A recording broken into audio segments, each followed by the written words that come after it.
Shalom, and welcome to the Observances of Noah. Most have heard the story of Noah's Ark and the destruction of all living things on the earth by the flood, but most do not tie what is today called the rainbow to this story.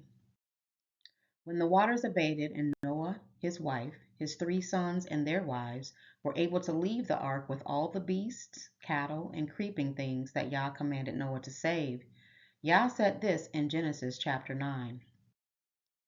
And behold, I establish my covenant with you and with your seed after you, and with every living creature that is with you, of the fowl, of the cattle, and of every beast of the earth with you, from all that go out of the ark to every beast of the earth.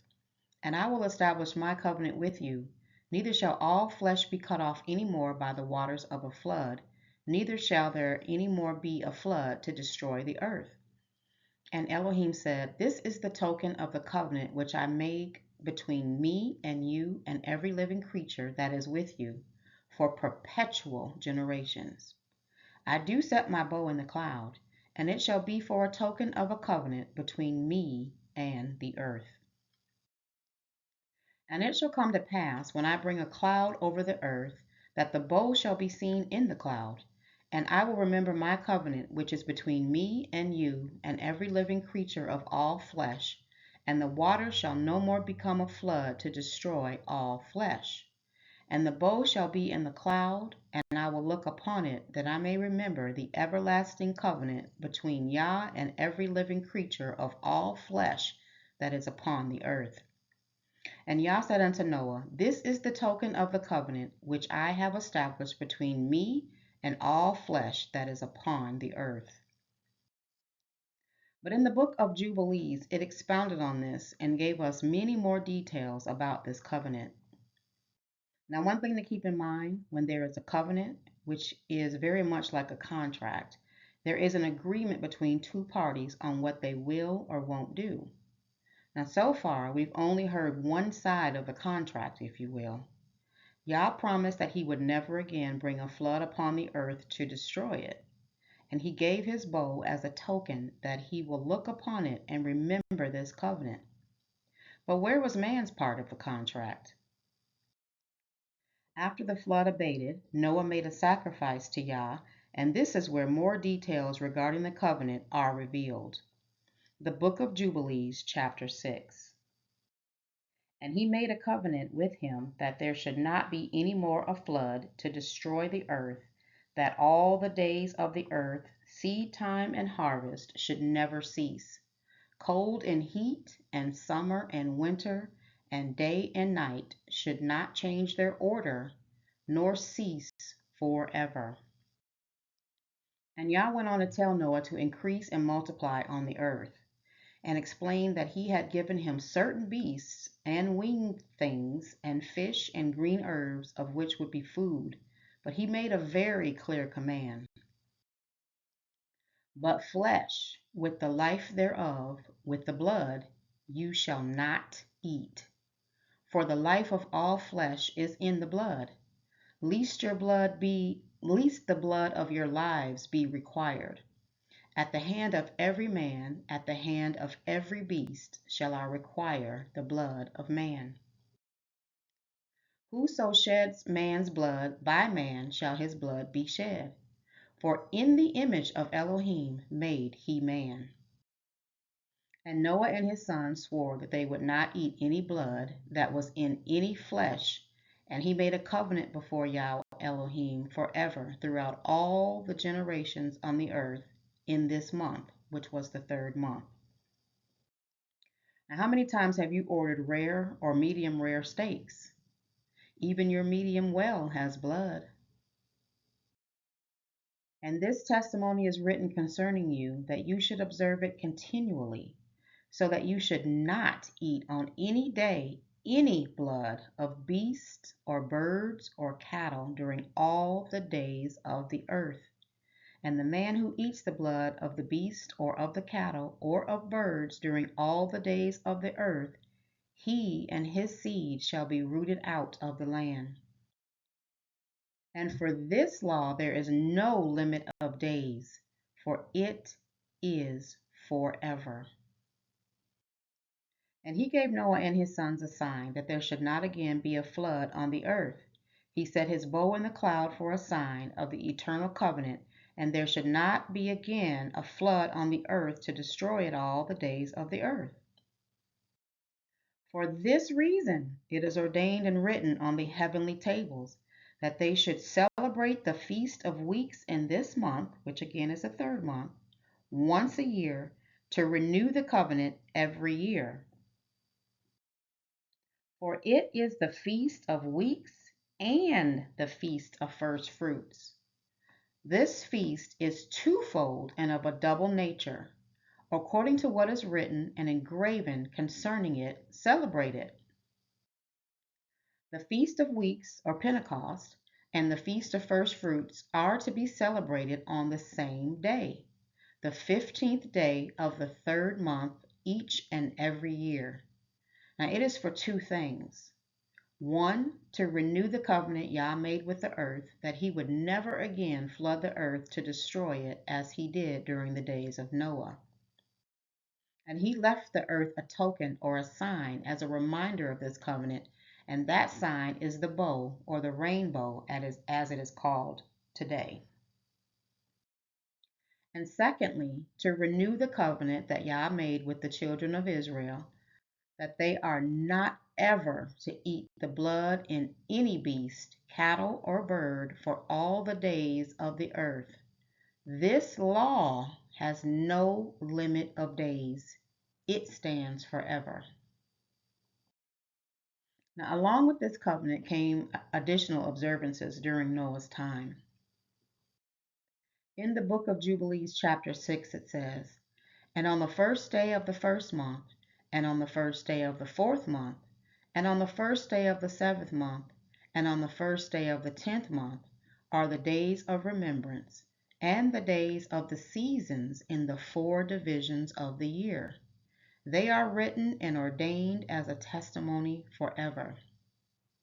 And Noah ordained them for himself as feasts for the generations forever, so that they have become thereby a memorial unto him. It goes on to explain what happened with Noah on the first day of each of those months. And on the first day of the first month, he was bidden to make for himself an ark. And on the first day of the fourth month, the mouths of the depths of the abysses were beneath were closed. And on the first day of the seventh month, all the mouths of the abysses of the earth were opened, and the waters began to descend into them. And on the first day of the 10th month, the tops of the mountains were seen, and Noah was glad.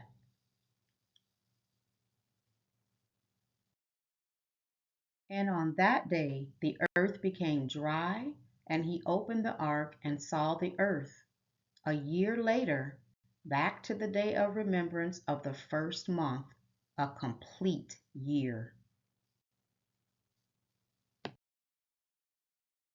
And on this account he ordained them for himself as feasts for a memorial forever, and thus they are ordained.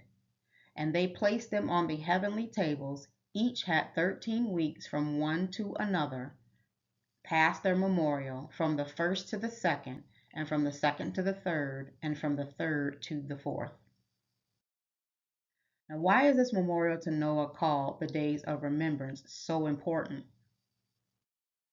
Because Noah's experience on the ark gave us the example and definition of a full year, according to Yah. And each day of remembrance of the first, fourth, seventh, and 10th months are the days that mark the change of the seasons. There are 13 weeks from one season to the next. Then Yah goes on to say something very interesting that should grab the attention of any who mark the observance of the moon or new moon to track time and seasons. "And command you, the children of Israel, that they observe the years according to this reckoning, 364 days, and these will constitute a complete year. and they will not disturb its time from its days, from its feast, for everything will fall out in them according to their testimony, and they will not leave out any day or disturb any feasts.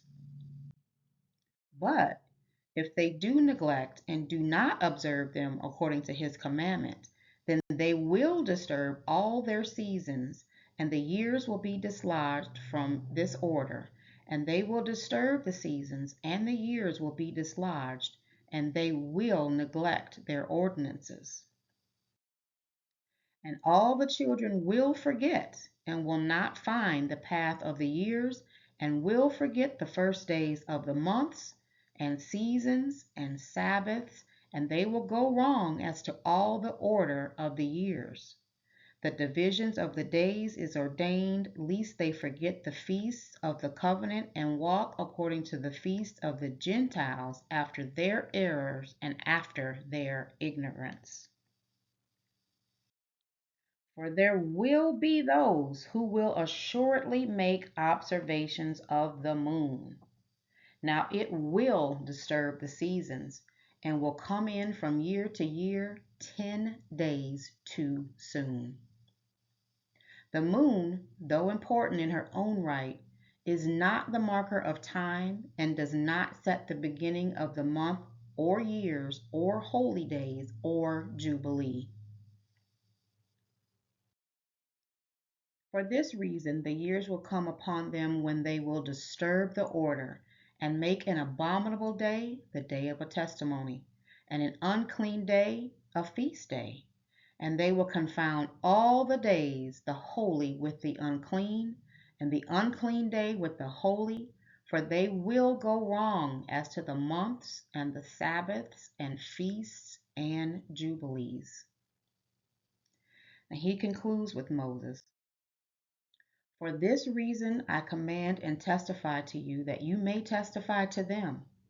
For after your death your children will disturb them, so that they will not make the year 364 days only. And for this reason they will go wrong as to the first days of the months and the seasons and Sabbaths and festivals, and they will eat all kinds of blood with all kinds of flesh, as it is this day. Now, Noah's story is an example of a complete year, and his days of remembrance, ushering in the seasons, play a significant role in keeping us on track with the year according to Yah's holy command. All praise be to Yah for his holy word and providing us with 2 to 3 witnesses, sometimes even more, to prove all things. Hallelujah.